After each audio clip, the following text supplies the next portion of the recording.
beautiful friends, and welcome once again to the inner game of entrepreneurship. I'm your host, Sarah, and coming to you once again from a different place. So sorry again if the audio quality is not great.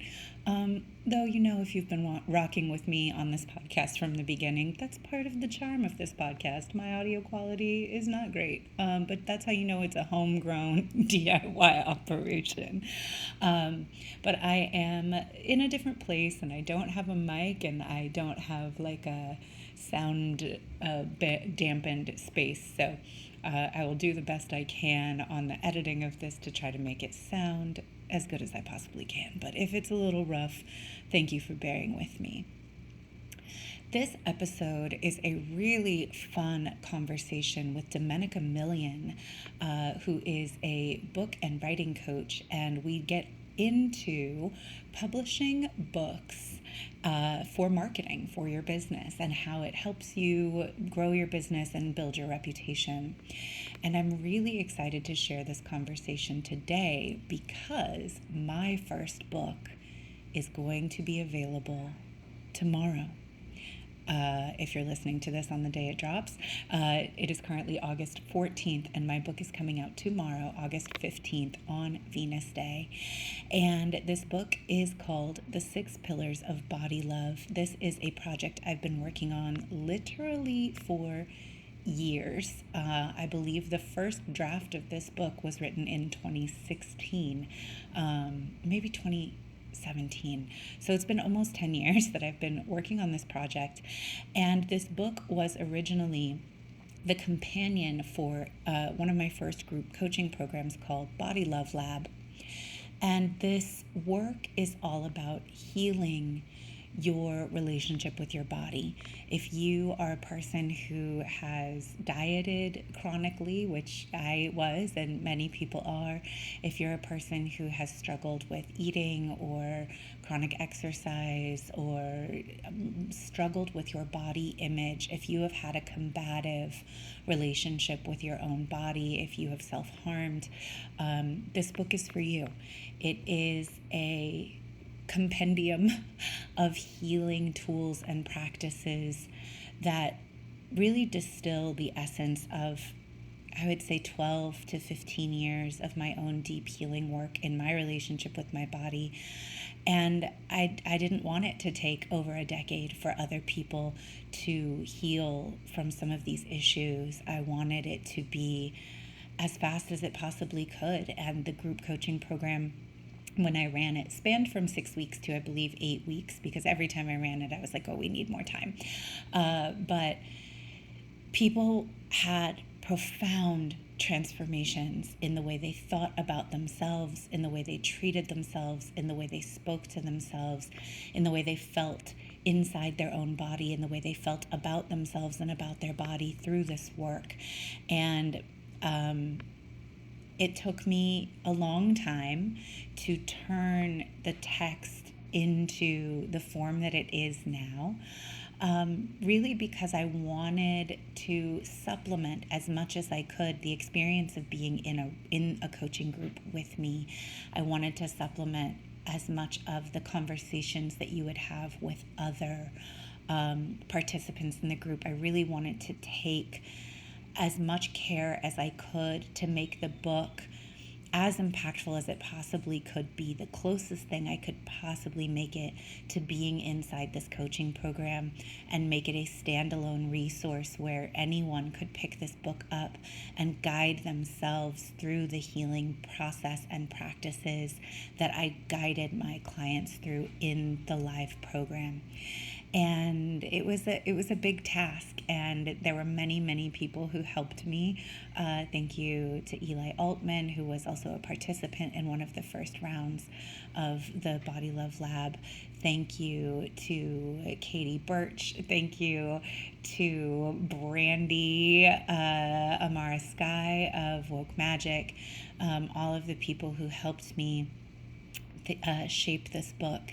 And thank you also to one of my dear friends and mentors, Fabe Kufontu-Miche, who told me to get my fucking book out and stop fucking around, because that was the kind of like kick in the ass that I needed a little bit over a year ago to retrieve this book from the bowels of my Google Drive and get it into the form that is coming out tomorrow.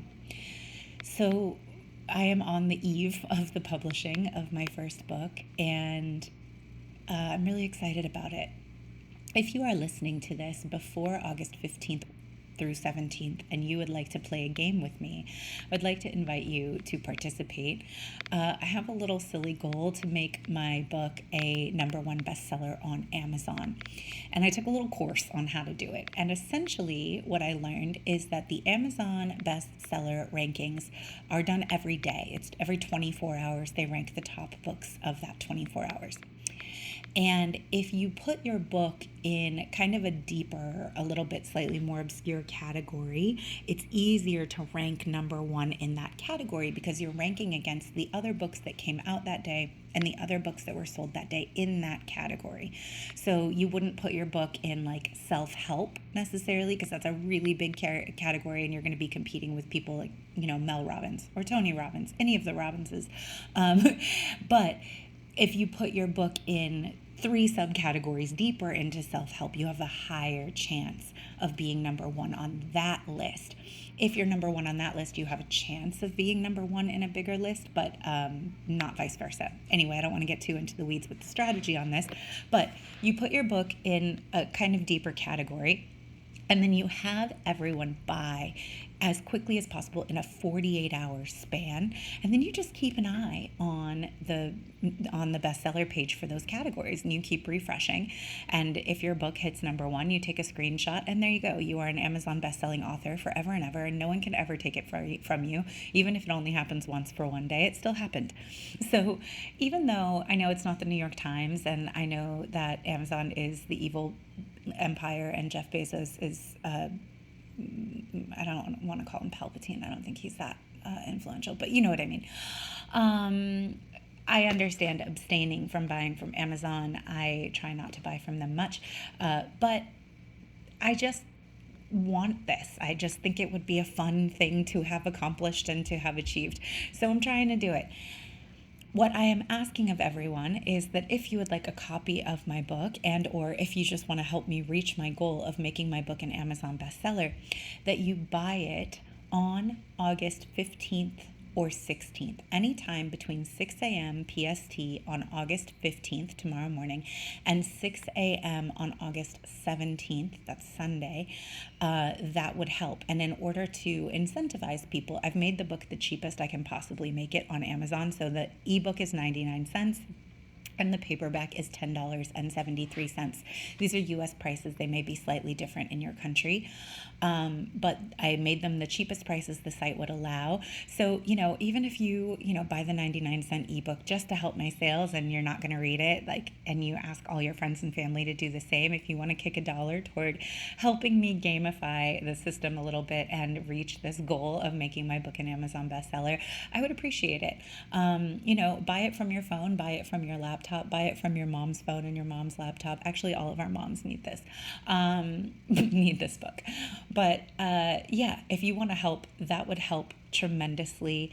And of course, I want you to read the book, especially if the contents and the topics that I've been discussing are things that you feel like you need a little help with.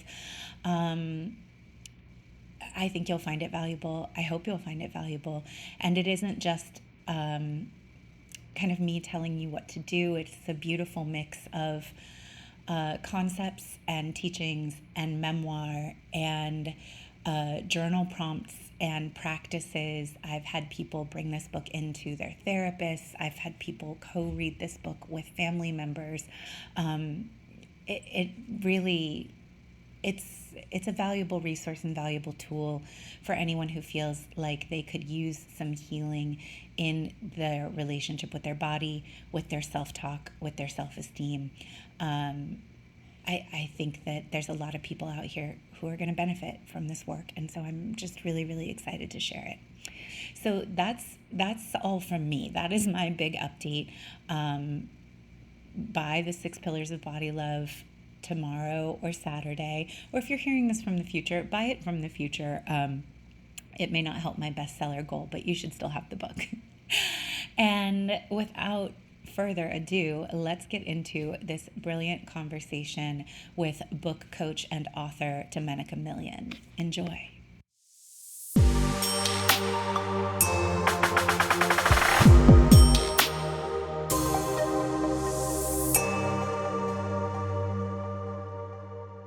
I am so excited. Today on the podcast, we have Domenica Million.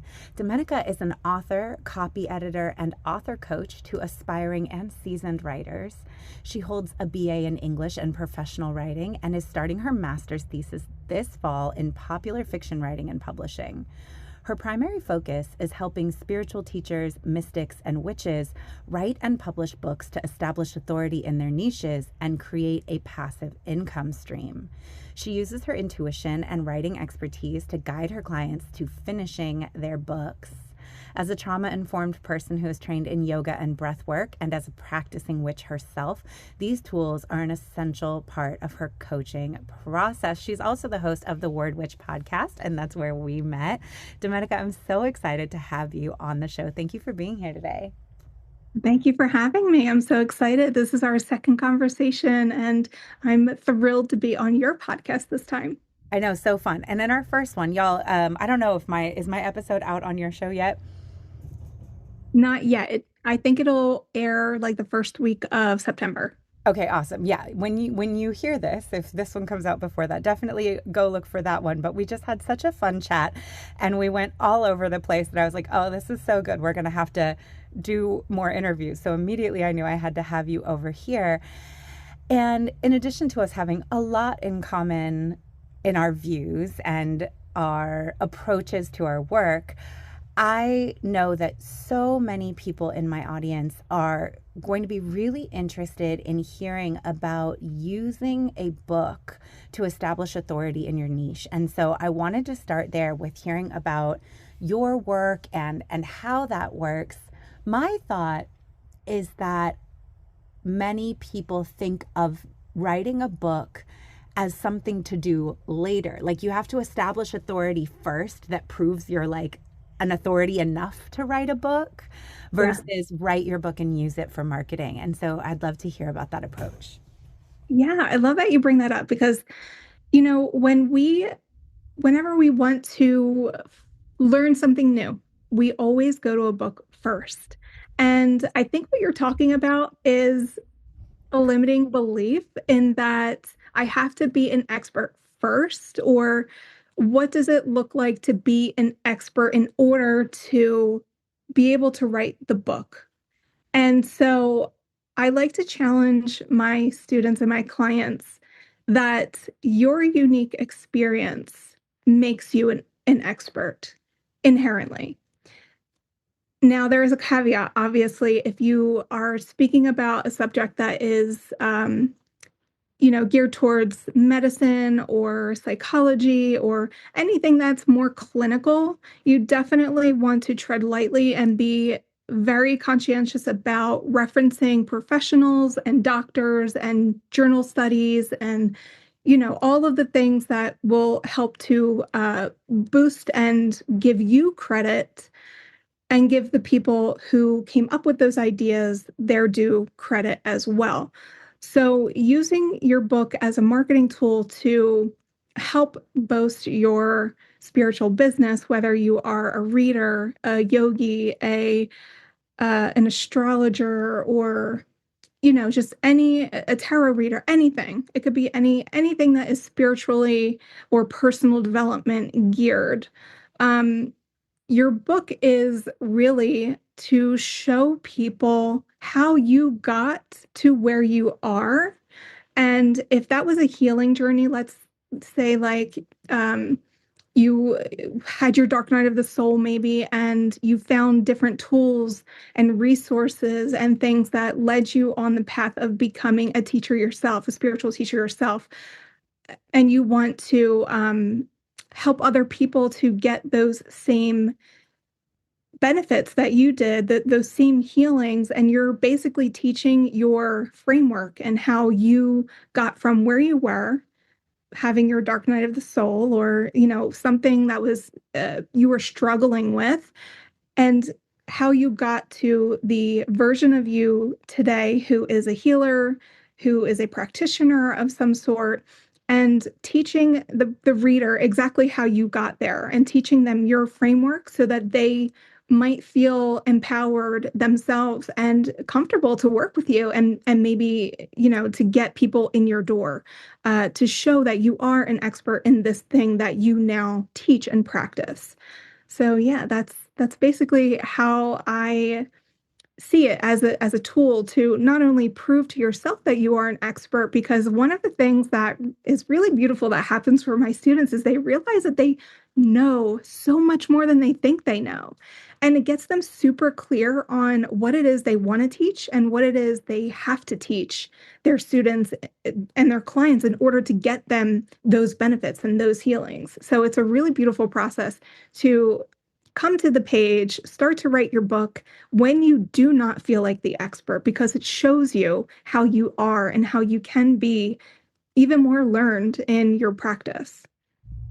I love where you landed with that, because that was my first thought. Is I'm thinking about all of the people I've talked to and all of the clients I've had who would be like, well, there's nothing special about my journey, or I don't really have an expertise, or, I don't know if I really have my own framework, or there's so many ways that we count out our true expertise and what we really know.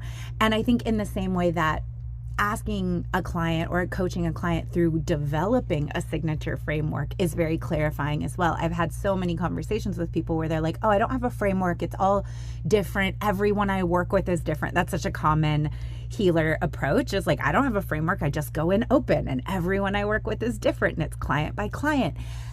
And as you start to guide someone through, like, okay, but pull back. And if we had to find commonalities amongst all the different people that you saw, if it, like, no matter what they were coming to you with, what would you be guiding them through? And like really trying to take that 30,000-foot view of how you approach a session with a client. The same thing happens. People start to clarify, and they're like, oh, I guess I do have a specific way I do this. I guess I do have a way that I've come to that I work. And it's so self-esteem boosting as people start to see that for themselves. And so I love that you said that, because I think that feels right on, is that in the process of telling your own story, you have to step back and realize how much you really have accomplished and how much you really have learned.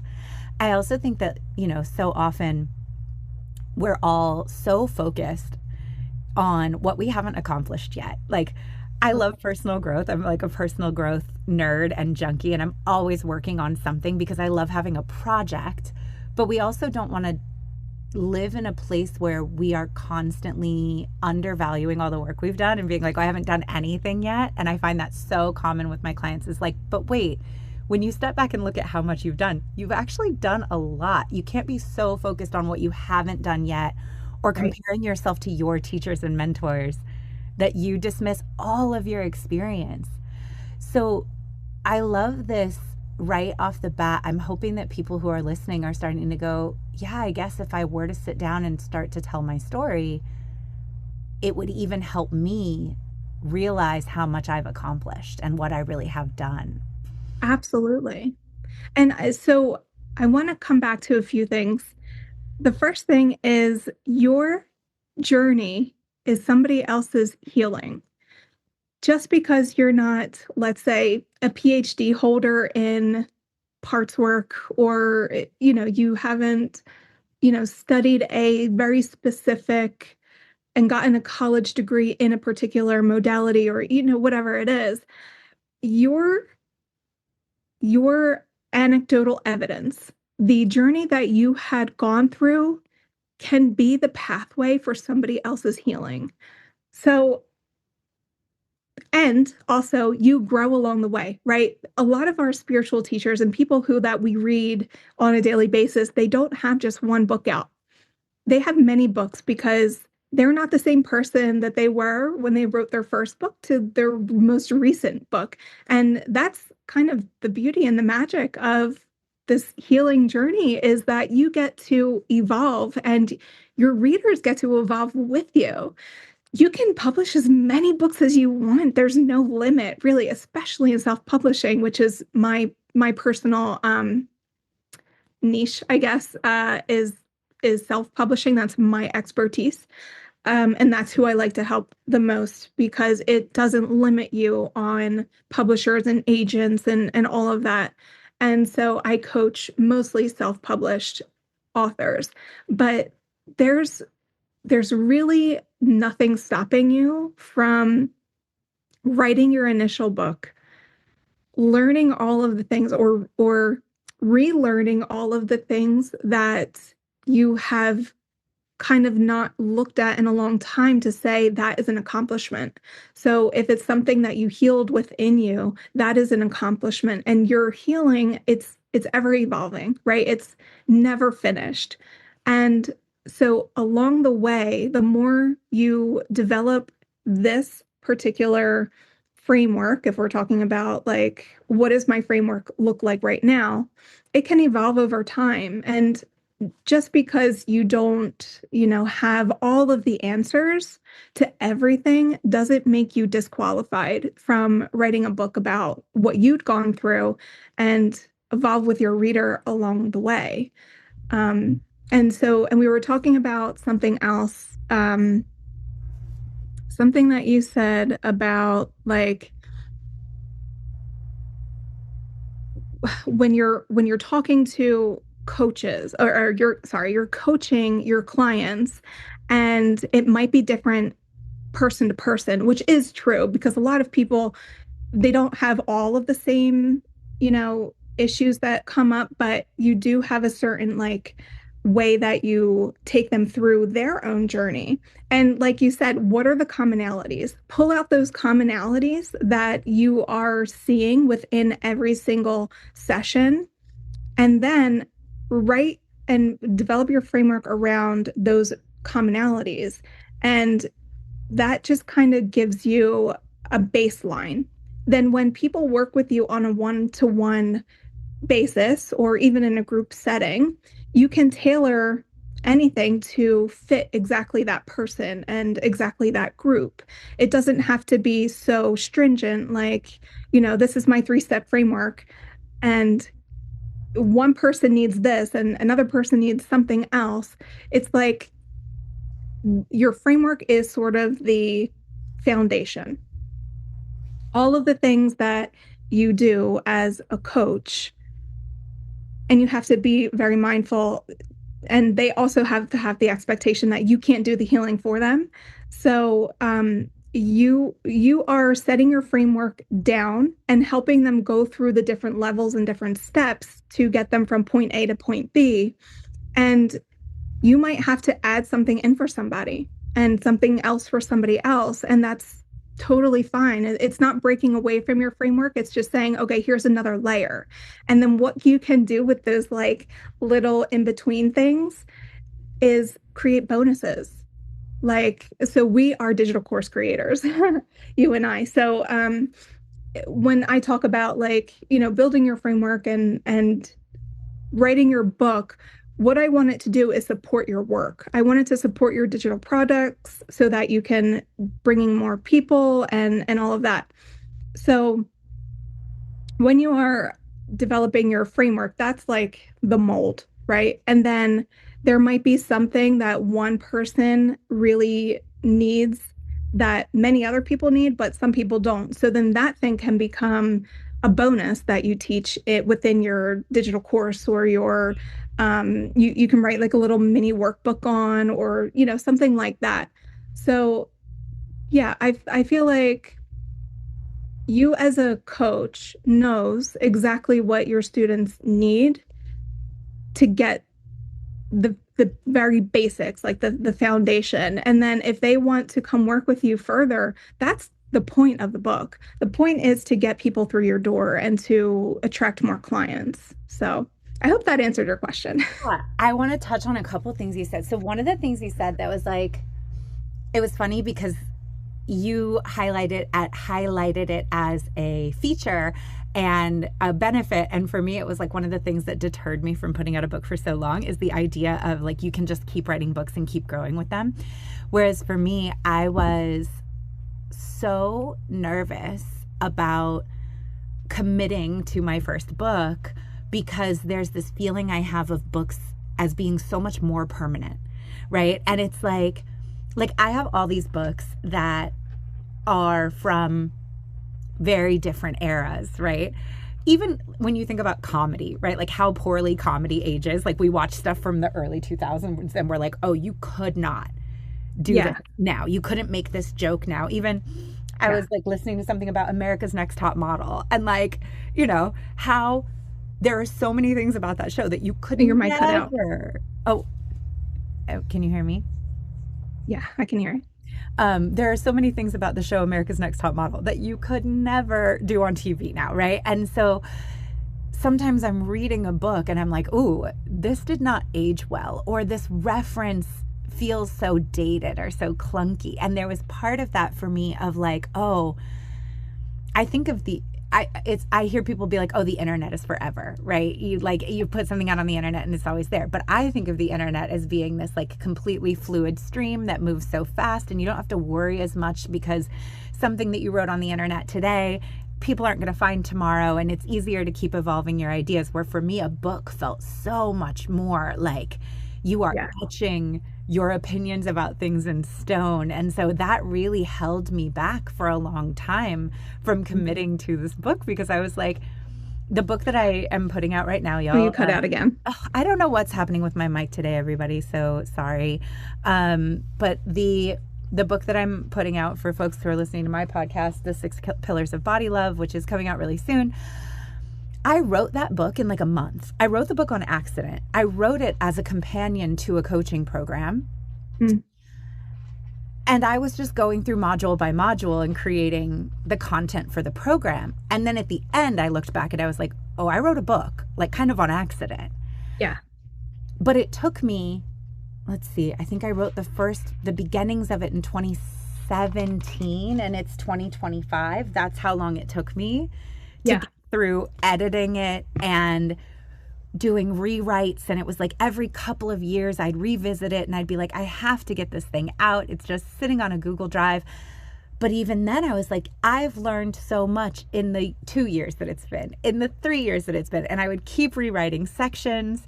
And I can just really feel how easy it is to get lost in never putting the book out because your ideas keep changing or because you keep learning more. Yeah.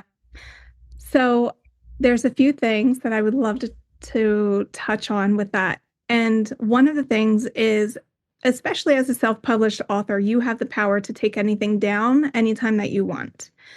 The other thing is there have been so many editions of other books, right? Like the book, this one here that I have, it's the best American essays, and it's something that they put out every year or so many years with new material.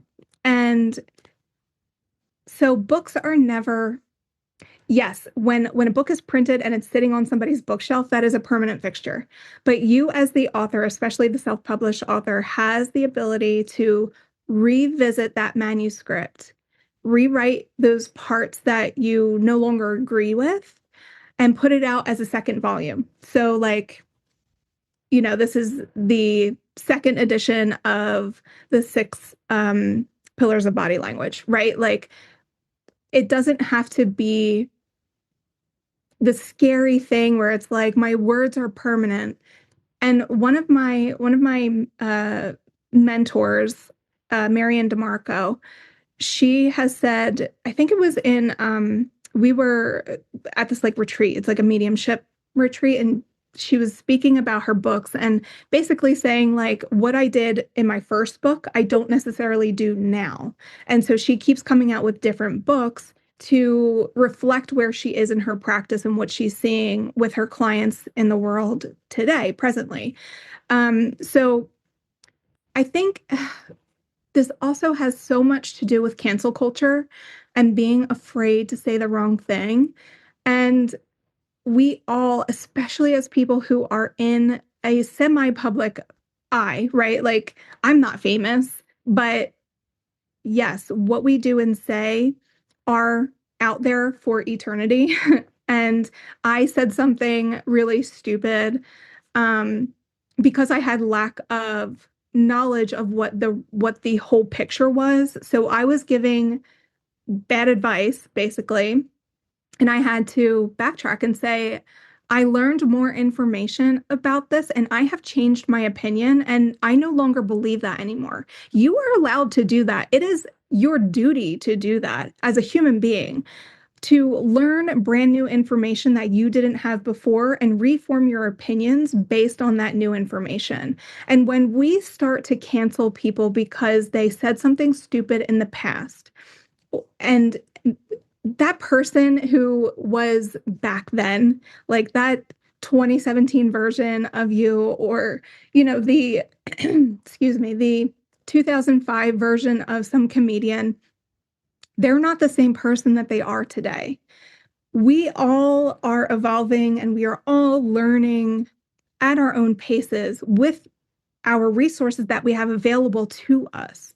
And if something is not in your awareness right now, and so you formed an opinion about something, and later on down the road, you learn more about that topic and you reform your opinion about it, you should be telling people, especially if you've written about it, if you've talked about it, if, whatever, and just say, hey, look, I was uneducated about this, and I have educated myself, and I'm changing my stance. And basically, that's what I did. Now, like I said, I'm not famous, so nobody was even watching. Um, but for my peace of mind, I did that, right? Just in case down the road someone's like, "Oh, she said this," and I can be like, the day after I found out all of the information, I changed my opinion and I told you about it. I love that you brought this up, and I don't want to veer too far off because there's so many more book things I want to talk about. But I just want to say that, like, I think one of the reasons that whatever we want to call it, cancel culture kind of is what it is because culturally, so many people actually don't feel comfortable changing their You cut out opinion. again. God damn it. All right. Well, I was saying, hopefully it's working again, that I think that one of the issues with cancel culture is that so many people in the United States specifically actually don't feel comfortable changing their opinion. Like they really will not Right. upgrade their views, and they feel almost like it's a personal failing to Mhm. say I've gained new information, right? And like you said, this is not, it's something we should do. It is our duty to do. It is the hallmark of a thinking, growing human being. But Yeah. culturally, I do think there's kind of a stigma for a lot of people Uh-huh. about gaining new information and changing your views when you learn new things, which is so strange to me. Yeah. But I have to keep that in mind that I think there are really people who feel that way. Mhm. And so it is hard for them to conceive that the person they are upset about has grown or changed because they don't allow themselves that. Like, because for them, the idea of being confronted with new information, like the cognitive dissonance that they experience when confronted with new information, causes them actually to double down. And so, like, I don't want to go too far into that, but I was like, oh, yeah, like, that's really hard for a lot of people. And to me, to you, I think to a lot of people in personal development field, like, Yeah. of course, I change and update my thoughts, my thinking, my feeling, my practices as I learn new things. Of course, I love learning, right? Like taking a lifelong approach to learning is even something that I have to remember and remind myself frequently that so many people do not share, which is very strange, but I think true. And I think that that is part of why it is scary when you're sharing anything publicly, because we want our material to be encountered with good faith, in good faith. And Yeah. we also know that there are a lot of people who aren't going to give it to us. But That's okay. What I really want to go into is um, talking about using your book. There's like so many places I want to go, but I want to first touch on the passive income piece of using your book for your business, because I think for a lot of people, and I know that I'm approaching it that way, I'm not necessarily thinking of my book as a moneymaker, but maybe I should be. So talk to me a little bit more about that. Can you repeat what you said? Because you cut out. Oh, yeah, I think that I'm not really thinking of my book as a moneymaker, Okay. but you mentioned it as being something that people can use for passive income. And I was thinking of it more as getting my ideas out there, sharing Yeah, this sure. information. Of course, a way that people can find me, and maybe it would become a moneymaker in that people would work with me from it. But I wasn't thinking of the book itself as being a hmm place that I would make money. So I'd love to hear more about using a book as passive income. Yeah. So, your very first book, right? It is going to be more difficult to consistently earn, money and have money coming in and all of that. But the more you go along, the more known you become in your business, the more sales you tend to make. There's a spiritual teacher, I guess we'll call her that, who she self-published, I think one or two books, I can't remember. But at one point, and this was a couple of years ago, I think they might have pulled it off the shelves. But when it was at its height, and she had been talking about it on her podcast, like she was promoting it.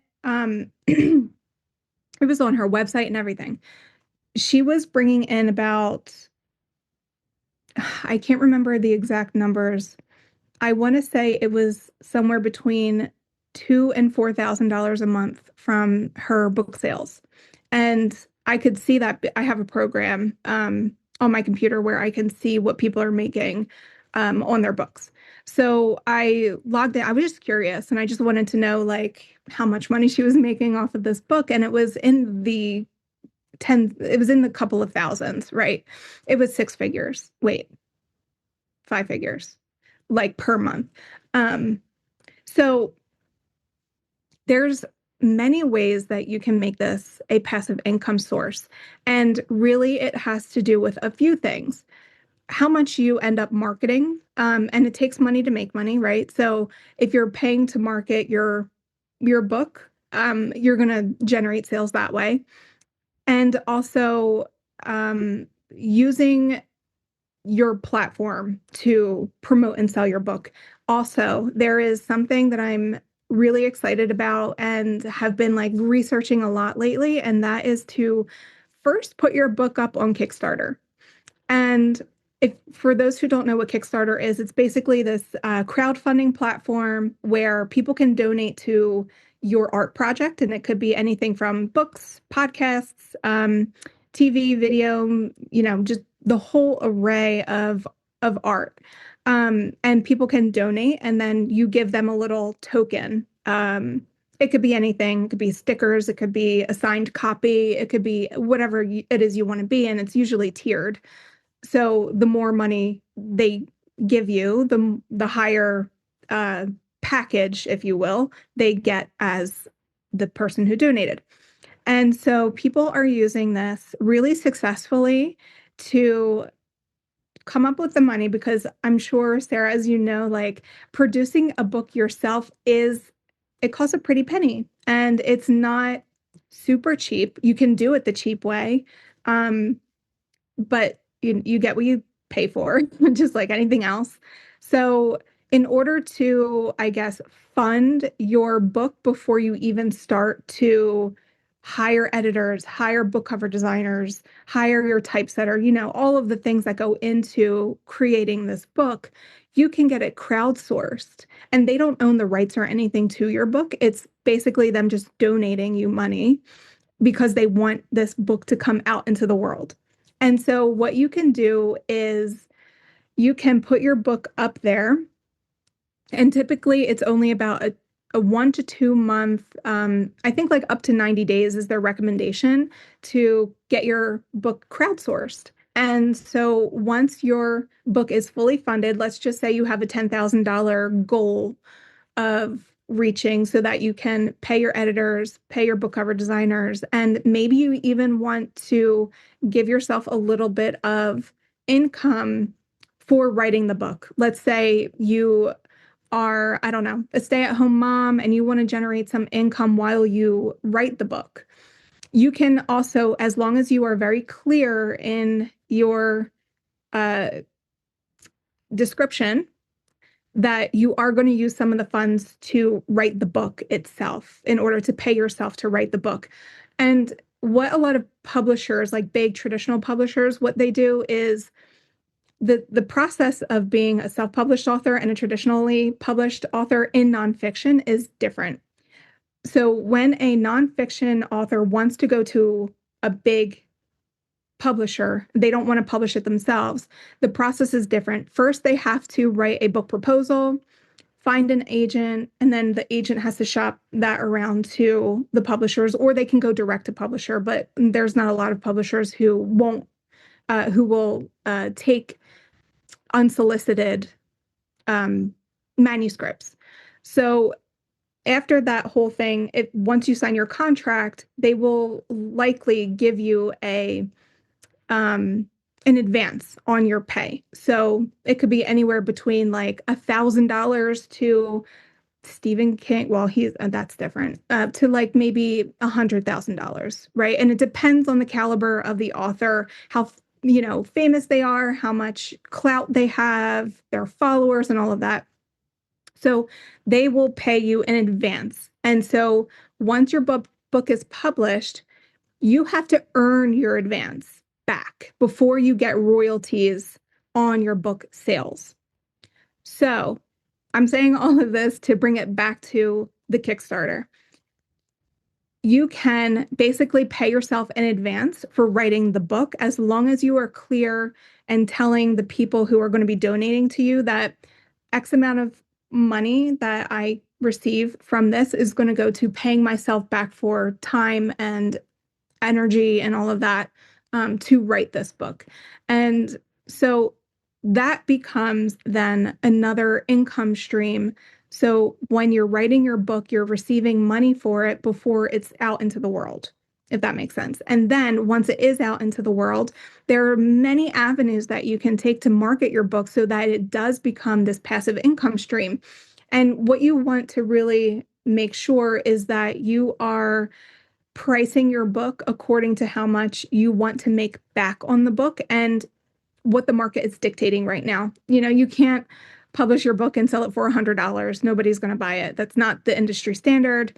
You might set it at $25 or $35 and see what your royalties would be after the book printer takes their cut of the sales. And then, yeah, you could do Facebook ads or meta ads. You can work with various companies that promote your book through newsletters. So it's kind of like a newsletter tour, podcast tours. There's just so many ways to promote your book and get it out there. And then once it starts, getting more and more popular through word of mouth or through the clients that you're working with, if you do have clients that you are currently working with, you can give them a copy and tell them to, spread the word or offer the book to them at a discounted price. And, there's just so many ways to get your book out there. And as you go along, if you really want to be a spiritual author, and like I said before, there's no limit on how many books that you can write. You can write as many as you want. And with each new book is more metadata for people to find you, for people to purchase from you. And if they like the book that they are reading currently, chances are they're going to purchase your backlog, your books that you've written in the past already, right? How many times have you picked up a book that you really loved by a particular author and then you just start buying all of their books that they had written in the past because you just love them as an author and you love what they write. So yeah, it's really up to the person how much money they can make off of their book. And my advice is to do it the best way you possibly can. Hire editors, hire a really good book designer, have all of the things in place that will make your book look as professional, and like it could be put on the shelves of a bookstore tomorrow, right? Like that's the one thing that I think as a self-published author, you need to do your due diligence, because one, it gives self-published authors a bad reputation. If they it starts getting bad reviews and, oh, this was a self-published book, so it's not valid, it's not blah blah blah, and then there's a stigma attached to it. And I feel like we're finally starting to come out of that stigma, because the caliber of books that are being produced by self-published author is getting better and better year over year. People are really starting to care about the content that they're putting out there and wanting it to be out there in the best way possible. I'm actually in the middle of an edit from somebody who she had self-published her manuscript before, her book before, a couple of years ago, but then she pulled it off the shelves and wanted to rework it to make it better. And so that's what we're doing. We're making her book better so that when she publishes it again, it's, tight, and it could be put on the shelf in Barnes and Noble tomorrow or wherever, a big box store. So I love this. There's so many places I want to go. So I'm trying to prioritize my brain, y'all. I have so many thoughts. I guess where I want to start, I'm going to work backwards, is I've bought a book from, I'm not going to name any names, but he was on Shark Tank. He's like a pretty famous marketing entrepreneur guy. He has tons of ads, and his ads are very slick and very well produced, very high quality. You can tell he puts a lot of money into the filming and editing of the videos he uses for his ads. And he wrote a marketing book, or a sales book. And I was getting all these ads for his sales book, and he was doing the thing of like, the book is free, you just pay for shipping kind of thing. okay. And I was really curious about his funnel for that. Sometimes, y'all, I'm nosy. I've said this on my podcast before. I will buy people's courses just to like reverse engineer their funnel, because I'm nosy. Not because I want to steal their course material, but I'm like, what are you doing here? How are you putting this whole funnel together? I want to get into the email sequence on the back end. I want to see how they're structuring their upsell. I just am a nerd like that. So I was like, oh, this is really interesting that this guy who is famous and clearly makes a lot of money, he doesn't need the book sale money, but he's doing something on this funnel of, you can get the book for free, you just pay for shipping. I want to see what his upsell is. I'm really curious. So I bought this book for a guy who's got money, for a guy who's famous and on TV. This book is full of typos. Oh, no. I can tell he probably used Ingram Spark, y'all, and that's what I'm using right now with mine. And before we got on, we were talking about book quality. And I've self-published books on Amazon before, and I found the quality to be really nice. This is the first time I've used Ingram Spark. And I didn't love the feel of the paper. I felt like the paper felt like printer paper. Like it didn't have that textured feel. It didn't feel like book. And I didn't love the thinness of the cover. I didn't love the color quality. I could tell he used Ingram. I could tell that like he went with the cheapest paper stock. Yeah. And that just the writing is not that great. There's a lot of typos. There are mistakes in the book. And, I'm a rinky-dink operation, y'all, but I will say I had 2 different editors working with me on my book. And I had a brilliant book designer laying my book out. Shout out Brandy Amara Sky. Check out her books as well. And then I went through my book with a fine-tooth comb, and I still, when I got the first proof back, read it carefully cover to cover, and I found typos and, formatting errors in my book. And I was like, okay, we're doing another pass and fixing all this. I would not let a book go out. So it was just really amazing to me to see this person who has a much larger public footprint than I not care about putting out a book that was like full of typos. And I have to say, like, it kind of made me feel better about putting out my book. Like it gave me a little Yeah. bit of permission. I was like, okay, if this guy doesn't care, then I'm being way too precious about my. I still was shocked and don't want to do that, and I get upset when I find books that have typos in them. But like, it did in some ways make me loosen up a little bit about Yeah. being willing to be like, okay, it's not a huge deal. If my book has a couple of little errors in it, I wouldn't let it go the way he did. But I was really shocked to see how haphazard it appeared like he was. And it really just did seem like a marketing ploy. And I feel like I do think it's great and valuable to use your book for marketing. And I do think it can be a fantastic way to establish authority. And I want to encourage anyone, if you're going to do that, to not then allow your reader to feel when they've bought something and they have their Oh, you hands cut on out. it. Oh, to not allow your reader to feel when they've bought something and they get it in the mail and they have their hands on it and they're going through it and they're like, oh, this was a marketing ploy. This person didn't care about writing a book. Like, this doesn't enrich my life. This person did this for themselves. And the other conflict I feel with it was he clearly did not use AI to write it because it was bad. And I Yeah. like that better because I'm in a lot of Facebook book groups, author groups now. Uh-huh. I am seeing people churn out AI books with AI art covers, and I'm not into it, y'all. If you are not a writer, you don't enjoy writing and it's not your thing, don't use a book for marketing, but don't use AI to write your book. Yes. Yes. 110%. Listen, I don't want people to write a book if they don't want to write a book. There are many other avenues that you can go down to establish authority in your niche, and writing a book is not one of the ones that you absolutely have to do. I personally think that it is one of the most effective ways because, like I said in the beginning, whenever somebody wants to learn about a new topic or they want to do something and they don't have the knowledge for it yet, the first thing that they do is they go find a book about it, or they ask their friends who are more learned in whatever it is they're trying to accomplish. And that person likely is going to give them a book recommendation. That's where we go to get our information. Yes, we do have Google, and yes, now ChatGPT and all of that is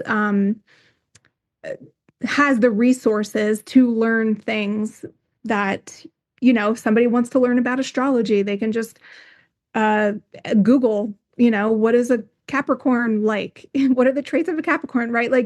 There are ways, but a book is deeper. A book is a lot more in depth, and it will be an easier point of reference. And so, yes, absolutely do not use AI in any way. And actually, that was the bad advice piece that I was giving people, was that in order, not that they should write their book with AI, absolutely never. No, that is 100% no. I have never believed that it was okay to write a book using AI to like actually write the material of your book. I didn't have all of the information and all of the facts on how generative AI gets its information in order to help you even with the ideation process of your book. So that means like formulating the outline and coming up with the themes of your book, and like asking it to, basically like put your ideas into a coherent way, like to formulate your book, not to actually write the material. And so I learned new information, and I was like, oh, shoot, like their AI is taking pirated material.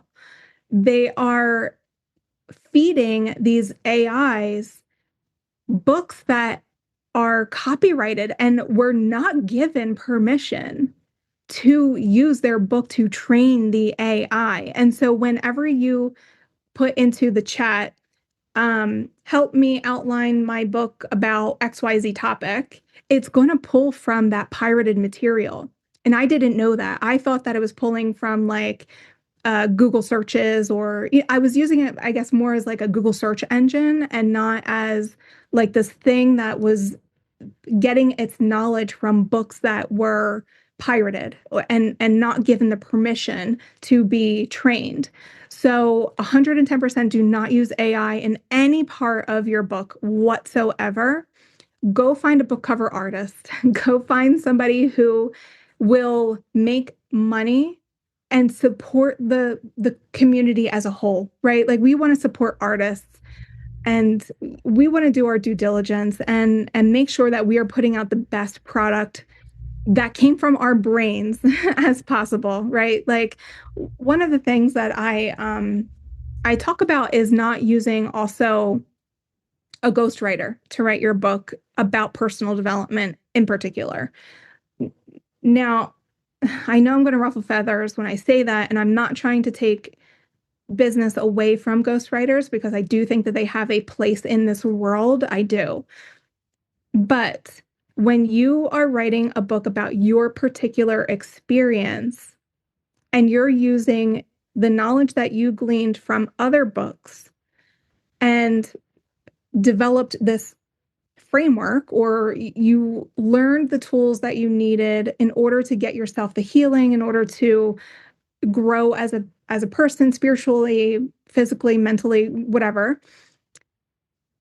A ghostwriter does not have the same knowledge inside their head that you do. And when words are spells, right? I'm a witch. I'm all about like, and I am the word witch. Like words are spells, and our energy is infused into the words that we say and the words that we write down.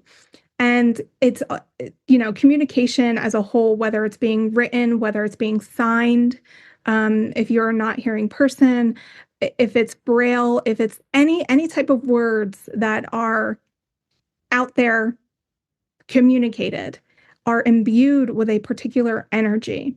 And when you are putting your heart and your soul into the words that you write for this person who's going to get your book one day and receive a healing from it, or just learn something that they didn't know before from it, is so much more powerful when they feel your energy coming through those words. AI cannot replace that. It can't. And going back to what you said, like if you don't want to write, if you, the idea of spending months writing this book and getting it out into the world makes you feel suppressed, or like you have a weight on your shoulder and it doesn't feel good, don't do it. Only do this if you feel called to do it. If you feel like I have this book inside me and it's crawling its way out and I don't know what to do next, hire a book coach like me, or find a group on Facebook that can help you, or a writing group, a meetup. Just find people out there who also want to write books. And I also think it's really important and will help you even more if you find people in your specific genre, because likely they know more than you know, maybe. Or what am I trying to say? If you go to a writing group and you're a nonfiction writer, but most of the people there are fiction writers, yes, they can give you information and feedback and all of that, but it's not going to be the same as when you are with another group of nonfiction writers, because you are all kind of in the same boat and you have to formulate and structure your books kind of the same way. And it's just a lot different than fiction. But all of that to say, if you feel called to write a book, write the book, write it yourself.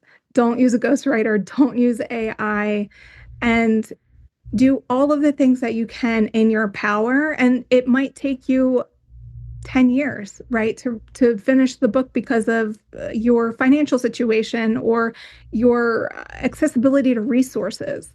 And allow yourself to take as much time as you need to write the book. If you really truly feel called to write this book, then do it, and do it the right way, because it's going to serve you even better. Because when a person picks up your book and it's very professional and there's not a lot of typos and there's not a lot of errors, they're going to put so much more credibility in you and so much more trust in you because you took the extra steps that it takes to get this book out there into the world in its best form possible. I love that. Before we move from AI, there's a couple things I want to share about that. But before we move from AI, I just want to say, same thing with courses, y'all. If you're listening out here and you're a course creator, don't be using AI to ideate or write stuff for your course material, and read the fine print, because you don't actually own anything that AI writes for you. It is copywritten and belongs to OpenAI or whatever the company. It belongs to Claude. So if you are directly publishing in your courses or in any of your paid work stuff that AI wrote, just know you don't actually even own that material. So, and then also, because a lot of people don't know this, I will just say, every single time you ask ChatGPT a question, it is the equivalent of dumping a 16-ounce bottle of water on the ground. It is one of the most wasteful things on the planet, and we have not caught up yet with a way to use that technology in an ecologically sound way. So I'm always ragging on people like, don't use ChatGPT for things you can Google. It's my last little AI soapbox, but I just think a lot of people don't even know some of those key things, and they're using it really what's the word I want to use? They're using it really casually and loosely without knowing, A, that you don't own any of that material. So please be careful with that. And B, that it is not the same as a Google search in terms of its ecological impact. So I'm just placing those things upon your altar, listeners. You have them now. But I want to touch on getting paid to write your book and doing it in a high quality way without spending a lot of money. And I just want to share a couple of things I did. Yeah. So one is I wrote my book really fast because it was the companion for a program, and I wasn't even thinking I was writing a book when I wrote it. I was just writing the modules for my program, and I kind of wrote a book on accident. And then it took me years to get it out. And part of the reason it took me years to get it out, my ADHD girlies, I discovered I had ADHD during the time that my book was sitting on a Google Drive. Part of the way that my particular flavor of neurodivergence manifests itself is that I love the creative part. I am not fond of the editing part. When a project gets large and unwieldy, I have a really hard time with it. It was very difficult for me to do the back end work on my book. And part of that is because for my particular book, like I said, I wrote it as the material for a live program. When I was thinking about making it stand alone, I was trying to fill in the gaps in the written material that were otherwise being had in live calls, right? So now if it's a book, like they're not getting videos, they're not getting live calls with me, they're not getting live discussion. So I have to pull out the essence of the program and add it to the thing I wrote. So it was a pretty big rewrite, and it was a pretty big edit. And I'm just doing silly things, y'all. Like I'm duplicating the Google Docs so that I have an editing copy so that I'm not messing with the first version. And then I'm going back and forth and I'm editing. And then at some point I'm writing and I'm like, oh my gosh, am I writing in the wrong document? And then I can't tell what I've edited. I was just making a mess for myself, and I would get overwhelmed. And Your mic is gone. Oh no. What was the last thing you heard me say? I heard you say you didn't know you were writing in the wrong document. So I was just doing silly things and stressing myself out. And then I would get overwhelmed, and then I would table it for months and months and months. And then I would try again. I had someone come help me edit it. It was just a process for me because the rewrite and cleanup process wasn't as fun for me, and never is, as the creation process. Yeah. Last year, when I decided to get really serious about okay, I have to get this book out of my Google Drive and into the world where it can actually help people, I created a group program around the book, and I called it Body Love Book Club. And I had a monthly, essentially, membership program where I promised them a chapter a month for 12 months. And there was one live call where we would discuss the chapter. So they would get the chapter early in the month, and then we would have a group discussion. And what that did for me as a neurodivergent person, I just want to share, is I need deadlines. Yes. I need accountability. And I will never not show up for something people are paying me for. Yeah. I will never let my clients down. And so I felt like I knew I could handle the pace of one chapter a month for editing. That I was like, okay, I have 12 months to get through it, one chapter a month. I feel like that's manageable for me. I feel like I can handle that. That feels really approachable. And just having even a small group of people. And then I also knew I'm going to get proofreaders for the new iteration of the book. I've built in people who are already invested in this topic. They're interested You're in cutting out. Damn it. People who are invested in this topic, and I know they're interested in it because they signed up to be part of the book club. Right. And they're getting a chapter, and then we're going to come have a group discussion. So I'm getting live feedback from an early group of readers. You're gone again. Damn it, y'all. I don't know what's happening with my mic. I hope it's not actually like this on the recording, and maybe it's your speakers. I don't know, but we'll find out. That I'm getting this live feedback from an early group of readers that's helping me shape the material in a way that I wouldn't if I published the whole thing, then had people read it, and then had to do a new version. I was going chapter by chapter, and somebody would bring something up on that book discussion where they were like, oh, you have to make sure you mention this thing in there. This is really important. And that was helping me shape it as I went. So I had deadlines, accountability, on the spot feedback, and I was getting paid to complete this project. And then, what I promised them was the chapter a month, the group discussion, and that when the book was done, everyone was going to get a signed copy of the book. And so if you are a person like me who has wanted to write a book, but it's such a large project that it's easy for big projects to get kind of lost in your own neurodivergent orbit because it's hard for you to complete things. If you know you need deadlines, set up a structure where you're going to get deadlines. If you know you need to get paid for the work, set up a structure where you can get paid for the work, whether that's a Kickstarter, using a group program to actually create the book. Like, there are ways that you can do that. And then the other thing I wanted to share is if you don't have a lot of money, I can't hear you. Oh, if you don't have a lot of money, use your network. Like, post on your Instagram, post on your Facebook. I'm looking for an editor for my book for trade. Here's what I can give you. Because I had someone who was a professional fiction editor volunteer to edit my book for free. And she was like, I don't usually do nonfiction, but if what you're looking for is like grammar, sentence structure, I can totally do that. And she was willing to do that for me for trade, for programs. And same thing with artists. Even if you don't have money, don't let that stop you. Ask people. You never know who's in your network who would be so happy to work with you, who would do it for a trade, who would do it just to be part of your project. I know just so many of us are hyper independent and never think to ask for help, and we want to pay people. And I think that's beautiful. But if the idea that you don't have the money to pay is the thing that's stopping you, try asking and see if you actually have people in your community who will help you. There's always a way to get things done. I still paid some money, of course, but I just know that there are going to be people out there who have a really high standard for how they want to do their book. And in their head, it's a very expensive way, and they're letting that be the thing that stops them. So if that's the thing that's stopping you, don't do that.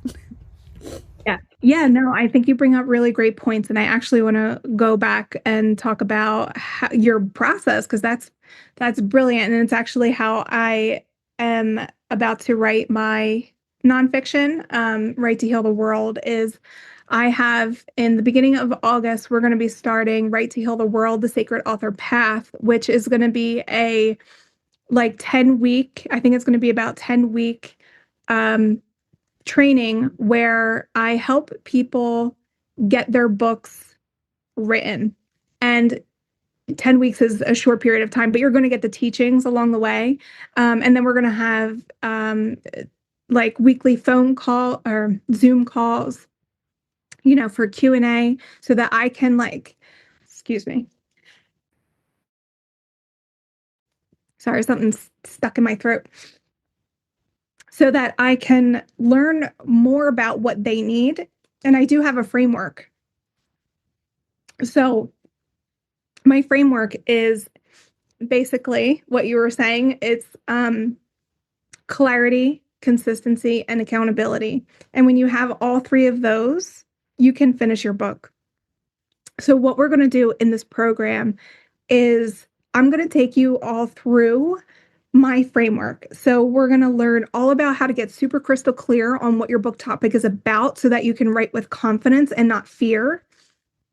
We're going to be holding each other accountable by setting up accountability partners, meeting weekly, and we're going to be formulating our schedules for writing specifically so that we can stay consistent and on top of writing the manuscript to get it to completion. Because the only way a book gets finished is through compounded writing sessions.